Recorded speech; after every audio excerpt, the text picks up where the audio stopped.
Résidence d'autrefois. Maison Joseph Trèflé-Caillat.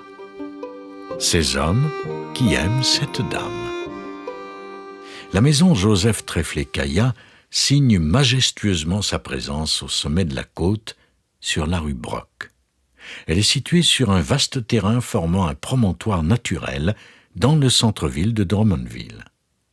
Cette maison classée monument historique est une résidence bourgeoise de la fin du XIXe siècle. Construite entre 1878 et 1884, elle s'inscrit dans le courant de l'éclectisme victorien qui puise librement dans plusieurs répertoires formels pour créer des effets décoratifs inédits. La demeure se compose d'un corps de logis en briques de plan rectangulaire à 1 étage et demi. Elle est coiffée d'un toit à 2 versants retroussés. Un pignon central et 2 lucarnes à pignon articulent la toiture. La grande galerie curviligne qui se développe sur la façade de la résidence, avec sa frise et son garde-corps en bois menuisé, est une influence de l'architecture pittoresque en vogue au début du XIXe siècle. Les ornements néogothiques sont visibles notamment dans la grande lucarne pignon et les petites lucarnes du même nom de la façade, ainsi que dans la dentelle en bois qui entoure ces éléments. 3 volumes annexes, l'un pourvu d'un toit à 2 versants et les 2 autres d'un toit plat, sont greffés à l'arrière du bâtiment. Le terrain de la résidence compte également une écurie dont la facture s'apparente à celle du bâtiment principal, avec son pignon central flanqué de lucarnes. La valeur patrimoniale de la maison Joseph Trèflé-Caillat repose sur son association avec 3 de ses occupants.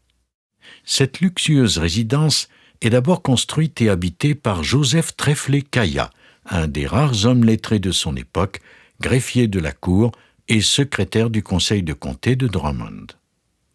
La propriété englobe à cette époque un vaste parc qui s'étend jusqu'à la rue Lindsay avec une fontaine, de grands arbres, ainsi que plusieurs variétés d'arbustes.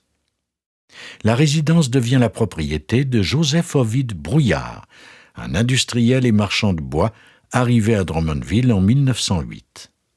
Il siège également comme député libéral de Drummond-Arthabasca à la Chambre des communes de 1911 à 1920 et assume la fonction de maire de Drummondville entre 1912 et 1914.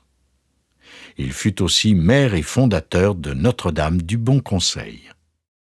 La résidence passe ensuite aux mains de J.O. Montplaisir. Il agrandit la maison et lui donne son aspect actuel. Monsieur Montplaisir était un homme d'affaires avisé. Sous son habile direction, le garage Montplaisir est devenu l'un des plus importants de la province, en dehors de Montréal et Québec. Il ne fut pas étranger à la réussite des négociations qui ont permis d'attirer à Drummondville des manufactures importantes, telles que la Jenks Cotton et la Butterfly Hosiery. Il a même contribué de ses deniers en devenant actionnaire dans différentes entreprises. Il a également été président de la compagnie J.A. Gosselin. La population peut toujours admirer cette maison de modèle français breton et apprécier la superbe dentelle de bois de 15 pouces de large qui orne tout le tour de la galerie circulaire, qui, soit dit en passant, a une profondeur de 12 pieds. À l'instar de l'ensemble maison et écurie Mitchell, qui déploie ses attraits sur la rue Saint-Georges, la maison Joseph Trèflé-Caillat sort de son écrin de pierre et suscite encore l'admiration sous ses dentelles victoriennes.